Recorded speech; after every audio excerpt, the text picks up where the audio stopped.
సట్లెజ్ మరియు కాళీ నదుల మధ్య ఉన్న హిమాలయాలను ఏమంటారు? కుమయూన్ హిమాలయాలు. కాళీ, తీస్తా నదులు ఏ హిమాలయాలు వేరు చేస్తున్నాయి? నేపాల్ హిమాలయాలు. తీస్తా మరియు దిహాంగ్ నదుల మధ్య ఉన్న భాగాన్ని అస్సాం హిమాలయాలు అంటారు. బ్రహ్మపుత్ర నది హిమాలయాలకు తూర్పు చివరన సరిహద్దుగా విస్తరించి ఉంది. దిహాంగ్ లోయ అగాధర్ దాటిన తరువాత హిమాలయాలు ఒక్కసారి దక్షిణ వైపు తిరిగి భారతదేశ తూర్పు సరిహద్దుగా విస్తరించి ఉన్నాయి. వాటిని పూర్వాంచలార తూర్పు కొండల పర్వతాలను పిలుస్తారు. ఈశాన్య రాష్ట్రాల గుండా వెళుతున్న ఈ కొండలు అవక్షేపశిలలపై దృఢమైన ఇసుకరాళ్ళు నిర్మితమై ఉన్నాయి. దట్టమైన అడవులతో కప్పబడి అవి ఎక్కువగా సమాంతర శ్రేణులు లోయలుగా విస్తరించి ఉన్నాయి. పూర్వాంచల్లో పాట్కాయ్ కొండలు, నాగా కొండలు, మణిపూర్ కొండలు మరియు మిజో కొండలు ఉన్నాయి. పూర్వాంచల్లో ఉండే కొండలు ఏంటి? పాట్కాయ్ కొండలు, నాగా కొండలు, మణిపూర్ కొండలు, మిజోరం కొండలు. ఉత్తర మైదానము సింధు, గంగా మరియు బ్రహ్మపుత్ర అనే 3 ప్రధాన నదీ వ్యవస్థలుగా వాటి ఉపనదులు పరస్పర చర్యతో ఏర్పడింది. ఉత్తర మైదానం హిమాలయాల పర్వతాల పాదాల వద్ద ఉన్న లోతట్టు ప్రాంతంలో మిలియన్ల సంవత్సరాల కొద్దీ నిక్షేపితమైన ఒండ్రు మట్టి ద్వారా ఈ సారవంతమైన మైదానం ఏర్పడింది. ఏది? ఉత్తర మైదానం. ఉత్తర మైదానం యొక్క విస్తీర్ణం 7,00,000 చదరపు కిలోమీటర్లు. ఉత్తర మైదానం సుమారు 2,400 కిలోమీటర్ల పొడవు మరియు 240 నుండి 320 కిలోమీటర్ల వెడల్పు, అధిక జనాభా కలిగే భౌగోళిక విభాగంగా ఉంది. తగినంత నీటి సరఫరా మరియు అనుకూలమైన వాతావరణంలో సమృద్ధిగా ఉన్న నేలతో భారతదేశ వ్యవసాయపరంగా ఉత్పత్తి సామర్థ్యం కలిగిన ఒక ప్రాంతంగా ఉంది ఉత్తర మైదానం. ఉత్తరాన గల పర్వతాల నుండి వస్తున్న నదులు నిక్షేపణ చేసే పనిలో ఉన్నాయి. దిగువ భాగంలో సున్నితమైన వాలు కారణంగా నది యొక్క వేగం తగ్గుతుంది. దీని ఫలితంగా నదీ తీర ద్వీపాలు ఏర్పడినాయి. ప్రపంచంలో కల్లా అతిపెద్ద జననివాస నదీ తీర ద్వీపం బ్రహ్మపుత్ర నదీ వ్యవస్థలో మొజులి. ప్రపంచంలో కల్లా అతిపెద్ద జననివాస నదీ తీర ద్వీపం బ్రహ్మపుత్ర నది వ్యవస్థలో మొజులి. నదులు వాటి దిగువ భాగంలో నిక్షేపితమైన మెత్తన ఒండ్రుమట్టి వల్ల అవి అనేక ప్రవాహాలుగా విడిపోతాయి. ఈ ప్రవాహాలు ఏమంటారు? నదీ పాయలు లేదా డిస్ట్రిబ్యూటర్లు అని పిలుస్తారు. ఉత్తర మైదానం స్థూలంగా 3 భాగాలుగా విభజించారు. ఉత్తర మైదానం యొక్క పశ్చిమ భాగాన్ని పంజాబ్ మైదానాలుగా సూచిస్తారు. సింధు దాని ఉపనదులచే ఏర్పడిన ఈ మైదానంలో ఎక్కువ భాగం పాకిస్తాన్లో ఉంది. సింధు నది దాని ఉపనదులచే ఏర్పడిన ఈ మైదానంలో ఎక్కువ భాగం పాకిస్తాన్లో ఉంది. సింధు నది దాని ఉపనదులు జీలం, చెనాబ్, రావి, బియాస్ నదులు మరియు సట్లెజ్ హిమాలయాలు ఉద్భవిస్తున్నాయి. మైదానంలో ఈ విభాగంలో దోఆబ్ అంతర్వేదులు ఎక్కువగా ఉన్నాయి. దోఆబ్ అనే పదము 2 పదాలతో ఏర్పడింది. దో అంటే 2, మరి ఆబ్ అంటే నీరు. పంజాబ్ కూడా 2 పదాలతో రూపొందించబడింది. పాంచ్ అంటే 5, మరి ఆబ్ అంటే నీరు. గంగా మైదానం సుగ్గర్ మరియు తీస్తా నదుల మధ్య విస్తరించి ఉంది. గంగా మైదానం ఉత్తర భారతదేశంలో హర్యానా, ఢిల్లీ, ఉత్తరప్రదేశ్, బీహార్లో, పశ్చిమ బెంగాల్లో, పాక్షికంగా జార్ఖండ్లో విస్తరించి ఉంది. గంగా మైదానం ఉత్తర భారతదేశంలో హర్యానా, ఢిల్లీ, ఉత్తరప్రదేశ్, బీహార్లోను, పశ్చిమ బెంగాల్లోను, పాక్షికంగా జార్ఖండ్లో విస్తరించి ఉంది. తూర్పున అస్సాంలో బ్రహ్మపుత్ర మైదానం ఉంది. ఉత్తర మైదానంలో ఉన్న సమతల భూభాగం, దాని భౌతిక స్వరూపం ఎటువంటి తేడాలు లేవు అని వర్ణిస్తారు. ఇది నిజం కాదు. విశాలమైన మైదానాలు కూడా ఉన్నాయి. ఉపరితల వైవిధ్యత ప్రకారం ఉత్తర మైదానాలు 4 ప్రాంతాలకు విభజించవచ్చు. నదులు పర్వతాల నుండి కిందకు వచ్చిన తరువాత శివలిక పర్వతాల వాలులకు సమాంతరంగా 8 నుండి 16 కిలోమీటర్ల వెడల్పుతో ఇరుకైన మేకల్లో గులకరాళ్ళు నిక్షేపం చేస్తాయి. దీన్నే బాబర్ అంటారు. ఈ బాబర్ మేకల్లో అన్ని ప్రవాహాలు అదృశ్యమవుతాయి. ఈ మేకల్లో దక్షిణంగా ప్రవాహాలు మరియు నదులు తిరిగి ఉద్భవించి తడి, చిత్తడి మరియు బురదగా ఉన్న ప్రాంతాన్ని ఏర్పరుస్తాయి. దీన్నే టెరాయి అంటారు. చిత్తడి మరియు బురదగా ఉన్న ప్రాంతాన్ని ఏమంటారు? టెరాయి. వన్యప్రాణులతో నిండి ఉన్న దట్టమైన ప్రాంతం టెరాయి. వ్యవసాయ భూమిని ఏర్పరచడానికి విభజన తర్వాత పాకిస్తాన్ నుండి వలస వచ్చిన వారిని స్థిరపరచడానికి ఈ అడవులు తొలగించారు. దుధ్వా జాతీయ ఉద్యానవనం ఉత్తర మైదానం దగ్గర చిత్తడి ప్రాంతంలో ఉంది. ఉత్తర మైదానంలో ఎక్కువ భాగం పురాతన ఒండ్రు మట్టితో ఏర్పడింది. ఇది నదులు, వరద మైదానాలపైన ఉత్తరంగా ఉంది. ఇది తిన్నెల వంటి లక్షణాన్ని కలిగి ఉంది. ఈ భాగాన్ని ఏమంటారు? బంగార్. పురాతన ఒండ్రు మట్టిని ఏమంటారు? బంగార్. బంగార ప్రాంతంలో నేలలు మిజో పర్వతాల ప్రాంతంలో సున్నపురాయి నిక్షేపాలు కలిగి ఉన్నాయి. దీన్నే స్థానికంగా కంకర అని పిలుస్తారు. వరద మైదానాల యొక్క నవీన తరుణ నిక్షేపాలు ఏమంటారు? ఖాదర్. వరద మైదానాల యొక్క నవీన తరుణ నిక్షేపాలు ఏమంటారు? ఖాదర్. నవీన తరుణ నిక్షేపాలు ప్రతి సంవత్సరం పునరుద్ధరింపబడతాయి కాబట్టి అవి సారవంతమైనవి, అందుచే సాంద్ర వ్యవసాయానికి అనువైనగా ఉంటాయి. దీపకల్పేట భూమి. దీపకల్పేట భూమి అనేది పురాతన స్ఫటికాకార అగ్ని మరియు రూపాంతరశీలతో కూడిన ఒక ఉన్నత భూమి. గోండ్వానా భూమి విచ్ఛిన్నం కావడం, చలించడం వల్ల దీపకల్పేట భూమి ఏర్పడంతో పురాతన భూభాగంలో ఒక భాగంగా నిలిచింది. దీపకల్పేట భూమిలో విశాలమైన లోతులేని లోయలు మరియు గుండ్రని కొండలు ఉన్నాయి. దీపకల్పేట భూమిలో మధ్య ఉన్నత భూములు మరియు దక్కన పీఠభూమి అనే 2 విశాలమైన విభాగాలు ఉన్నాయి. మాల్వా పీఠభూమి యొక్క ప్రధాన ప్రాంతాన్ని ఆక్రమిస్తూ నర్మదా నదికి ఉత్తరాన ఉన్న దీపకల్పేట భూమి యొక్క భాగాన్ని మధ్య ఉన్నత భూములని పిలుస్తారు. వింధ్య శ్రేణికి దక్షిణాన సాత్పుర శ్రేణి, వాయువుల ఆరవార శ్రేణి సరిహద్దుగా ఉన్నాయి.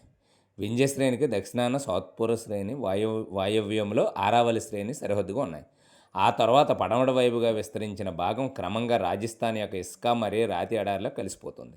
ఈ ప్రాంతంలో ప్రవహించే నదులైన చంబల్, సింధు, బెత్వా మరియు కెన్నల ప్రవాహం నైరుతి నుండి ఈశాన్య వైపు ప్రవహించడం అటుగా ఉన్న ఈ నేల వాలుని సూచిస్తుంది. మధ్య ఉన్నత భూములు పశ్చిమాన వెడల్పుగా ఉన్నప్పటికీ తూర్పున సన్నగా ఉన్నాయి. తూర్పు వైపున విస్తరించిన దీపకల్పేట భూమి భాగాలను స్థానికంగా బుందేల్ఖండ్ మరియు బాగేల్ఖండ్ అని పిలుస్తారు. తూర్పు వైపుగా విస్తరించిన దీపకల్పేట భూమి భాగాలను స్థానికంగా బుందేల్ఖండ్, బాగేల్ఖండ్ అని పిలుస్తారు. ఇంకా తూర్పు వైపుకు విస్తరించిన దాన్ని చోటానాగపూర్ పీఠభూమి అంటారు. ఇందులో దామోదర్ నది ప్రవహిస్తుంది. దక్కన పీఠభూమి నర్మదా నదికి దక్షిణంగా ఉన్న త్రిభుజాకార భూభాగం. ఉత్తరంలో దీని విశాలమైన పునాదికి సాత్పుర శ్రేణి సరిహద్దుగా ఉంది. మహాదేవ్, కైమూర్ కొండలు మరియు మైకల్ శ్రేణులు దీని తూర్పున విస్తరించున్నాయి. దక్కన పీఠభూమి పశ్చిమాన ఎత్తుగా ఉండి క్రమంగా తూర్పు వైపుకు వాలి ఉంటుంది. ఈశాన్యంలో కూడా ఈ పీఠభూమి విస్తరించినట్లు ఉంటుంది. దీన్నే స్థానికంగా మేఘాలయ, కర్బీ ఆంగ్లాంగ్ పీఠభూమి అని అంటారు.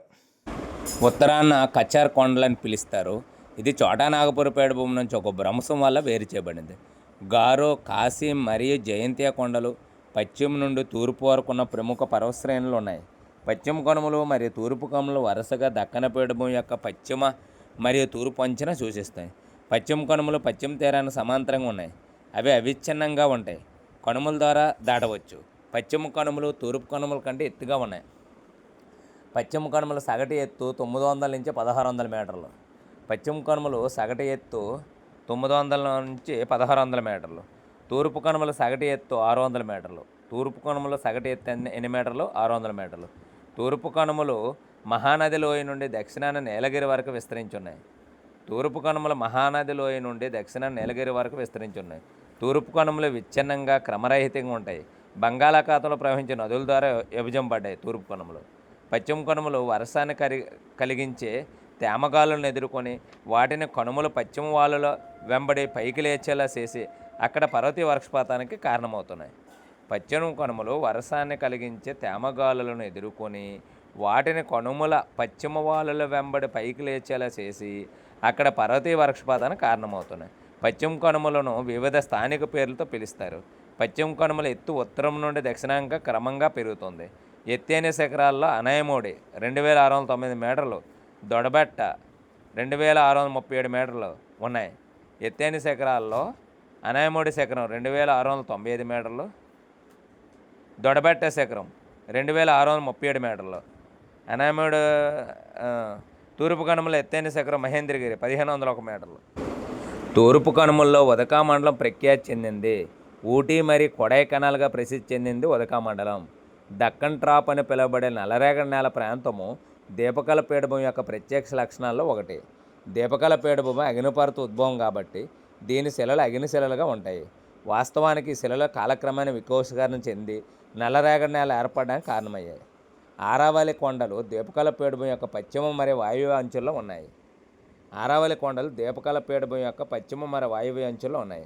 ఆరావళి కొండలు బాగా క్రమక్షయానికి లోనై శిలాశైథిల్యం చెందిన కొండలుగా కనిపిస్తాయి.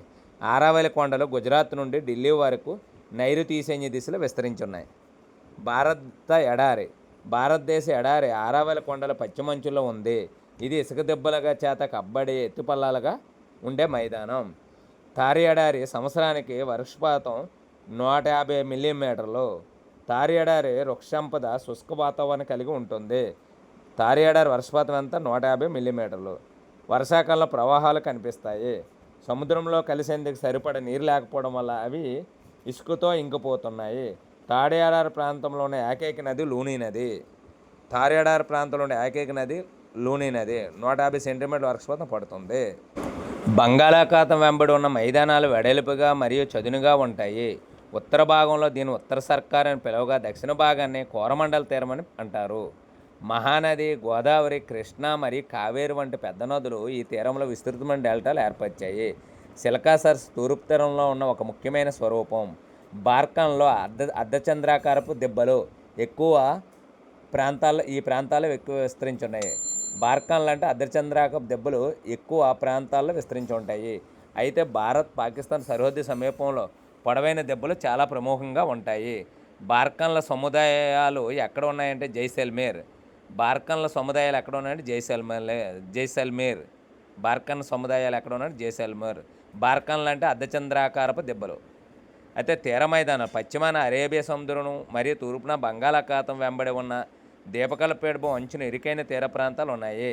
పశ్చిమ తీరం ఒక ఇరుకైన మైదానం. పశ్చిమ తీర మైదానం పశ్చిమ కనుమలు అరేబియా సముద్రం అంచున మధ్యలో ఉన్నాయి. పశ్చిమ తీర మైదానంలో 3 విభాగాలు ఉన్నాయి. తీరం యొక్క ఉత్తర భాగాన కొంకన్, ముంబై, గోవా అని, మధ్య ప్రాంతానికి కెనరా తీరం అని, దక్షిణ ప్రాంతాన్ని మలబార్ తీరం అని అంటారు. పశ్చిమ తీర మైదానాల్లో 3 విభాగాలు ఉన్నాయి. తీరం యొక్క ఉత్తర భాగాన కొంకన్ తీరమని, మధ్య ప్రాంతాన్ని కెనరా తీరమని, దక్షిణ ప్రాంతాన్ని మలబార్ తీరమని అంటారు. భారతదేశం యొక్క అతిపెద్ద ఉప్పునీటి సరస్సు సిలికా సరస్సు. భారతదేశంలో అతిపెద్ద ఉప్పునీటి సరస్సు సిలికా సరస్సు. సిలికా సరస్సు మహానది డెల్టాకు దక్షిణాన ఒడిశా రాష్ట్రంలో ఉంది. దీవులు భారతదేశానికి విశాలమైన ప్రధాన భూభాగం ఉంది. దీనితో పాటు దేశం 2 ద్వీప సముదాయాలు కలిగి ఉంది. కేరళలోని మలబార్ తీరానికి దగ్గరగా ఉన్న దీవులు లక్షద్వీపులు. లక్షద్వీపులు ద్వీప సముదాయము చిన్న పగడపు ద్వీపాలతో కూడుకొని ఉంటుంది. కేరళలో మలబార్ తీరానికి దగ్గరగా ఉన్న దీవులు లక్షద్వీపులు. లక్షద్వీపులు ద్వీప సముదాయము చిన్న పగడపు ద్వీపాలతో కూడి ఉంటుంది. లక్షద్వీపులు పూర్వం లక్కదీవి, మినికాయ్ మరియు అమీన్ దీవులు అని పిలిచేవారు. లక్షద్వీపుల్ని పూర్వం ఏమని పిలిచేవారంటే లక్కదీవులు, మినికాయ్ దీవులు, మరి అమీన్ దీవులు అంటారు. అమీన్ దీవులైనా లక్షద్వీపులైనా ఒకటే. లక్షద్వీపులకు ఆ పేరు ఏ సంవత్సరం పెట్టారు? 1973లో. లక్కదీవులు, మినికాయ్ దీవులు, అమీన్ దీవులు అన్న ఒకటే. అయితే ఈ లక్షద్వీపులకు ఆ పేరు 1973లో పెట్టారు. లక్షద్వీపుల విస్తీర్ణం 32 చదరపు కిలోమీటర్లు. లక్షద్వీపుల విస్తీర్ణం 32 చదరపు కిలోమీటర్లు. లక్షద్వీపుల రాజధాని కవరత్తి.